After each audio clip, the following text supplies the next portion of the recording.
Raha ny zava-misy any amin'ny district Antsonera Vongany kosa indray dia tsy mankasitraka ny fametrahana ireo ben'ny tanàna roa miarahaba amin'ny fitondram-panjakana amin'izao fotoana izao lany tao amin'ny tanàna Tanifotsy sy tao Ambahoabe ao anatin'ny district Antsonera Vongo ny mponina ao an-toerana nisy ny fihetsiketsehana nanehon'izy ireo ny tsy fahafalim-pony noho izany. Tsy milamina ny any amin'ny district Antsonera Vongo amin'izao fotoana izao. Araka ny loharam-baovao ny toerana dia tsy mankasitraka ny fametrahana ben'ny tanàna avy amin'ny tokony fitondrana ny mponina ny toerana. Voakasika ity rahatimo ny komuna Tanifotsy ny komuna Ambahobe. Raha ny fanazavany Georges Armel avy amin'ny antoko Arema, izy no nitarika hatrany tamin'ny voka-pifidianana vonjamaika sy ny vokatra raikitra efa bolana taty aoriana nefa.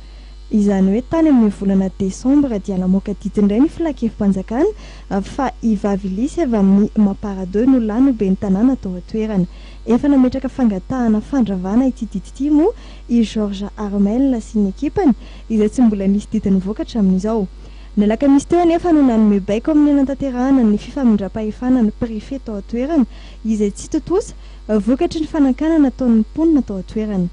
Tranga tsy mifanalavitra amin'ity ihany koa no niseho tao amin'ny komuna ambanivohitra Tanifotsy raha i mananjara Fidson no fantatra amin'ny anaram-bositra hoe raha somotra no lany tamin'ny voka-pifidianana raikitra dia i Régis avy amin'ny antoko HVM indray no tafiakatra ho ben'ny tanàna raha ny fanazavana.